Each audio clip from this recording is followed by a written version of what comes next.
नमस्कार, मैं हूं विवेका। आप देख रहे हैं खबर बिहार 24।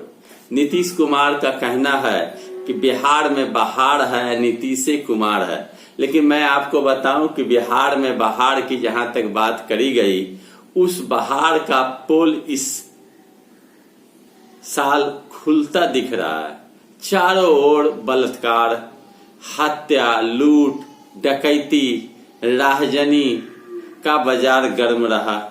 साथ ही साथ घोटालों का सिलसिला जारी रहा।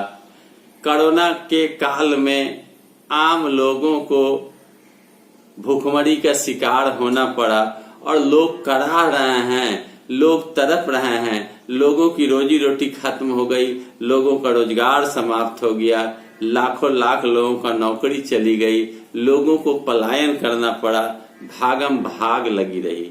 अब तक कोरोना की मार लोग झेल रहे हैं। लेकिन नीतीश कुमार जी दावा करते हैं कि बिहार में कोरोना में बहुत ज्यादा गिरावट है, यहाँ के लोग बहुत अच्छे तेजी से रिकवर कर रहे हैं, ठीक हो रहे हैं। बाढ़ आ गई, बाढ़ के कारण लोगों के घरों में चूल्हे बंद हो गए, लोगों के खाने के लाले पड़ गए, लोगों के लिए किसी भी प्रकार की व्यवस्था सरकार द्वारा नहीं की गई। 84 लाख से अधिक लोग प्रभावित हुए, 125 से अधिक प्रखंड प्रभावित हुआ। सड़कें टूट गई, करोड़ों के बनी पुलें टूट गई, सरकार की पोल खुल गई।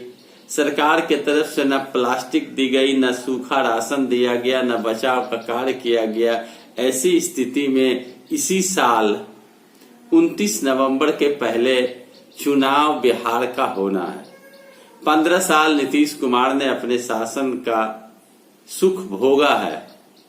कई बड़े बड़े वादे गढ़े गए, लेकिन अब जनता पूर्ण रूपेण नीतीश कुमार के विरोध में खड़े दिखते हैं।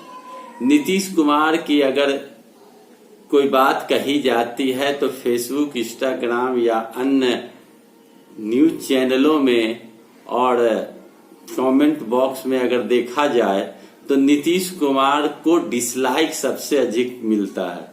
साथ ही साथ पीएम मोदी की मन की बात को बात करें तो उसमें भी लाइक से कई गुना अधिक डिसलाइक मिला। इससे साफ जाहिर है कि जनता अब लुभावने वादे में नहीं पड़ सकती।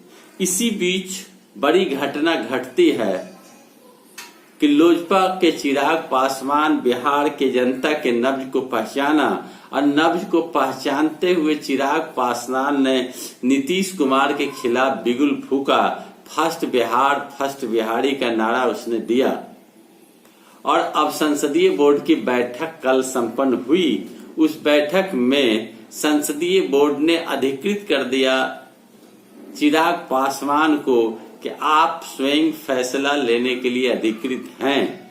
लेकिन जो बात बाहर निकल कर आई कि 143 सीट पर लोजपा अपने उम्मीदवार उतारने का मन बनाया है।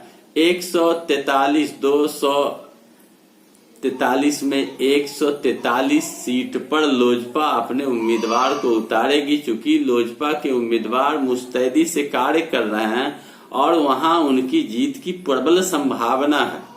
नीतीश कुमार सूत्र के हवाले से जो जानकारी मिलती है कि नीतीश कुमार जहां अपने उम्मीदवार खड़ा करेंगे वहां लोजपा भी खड़ा करेगी। चूंकि जनता रुष्ट है, जनता नाराज है, नीतीश कुमार के कैंडिडेट की हार हो जाएगी। ऐसी स्थिति में लोजपा उस स्थान पर अपने उम्मीदवार को उतार कर एनडीए को बचाने का कोशिश करेगी।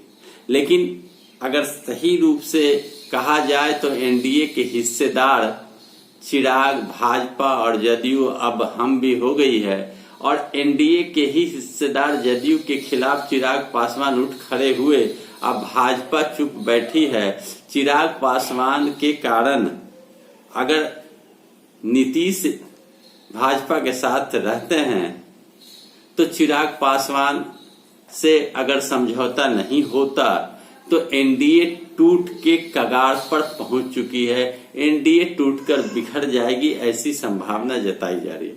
लेकिन यह भी कहा जा रहा है कि चिराग पासवान के कमी को दूर करने के लिए जीतन राम मांझी को लाया गया है और जीतन राम मांझी के आ जाने से दलित वोट पर असर नहीं पड़ेगा, ऐसा जदयू का मानना है। लेकिन आपसी खींचातानी के कारण अब स्पष्ट यह दिखता है कि एनडीए में टूट तय है।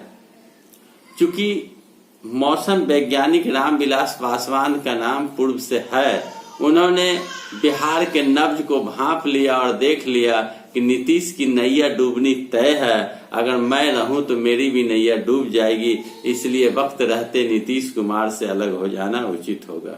तो दोस्तों, आप इस विषय में क्या सोचते हैं, आपकी क्या विचार है, आप अधिक से अधिक कमेंट बॉक्स में लिखें और इस वीडियो को शेयर करें दोस्तों यार मित्रों में, लाइक करना ना भूलें और साथ ही साथ मेरे चैनल को लाल बटन घंटी दबाकर अवश्य सब्सक्राइब करें। धन्यवाद।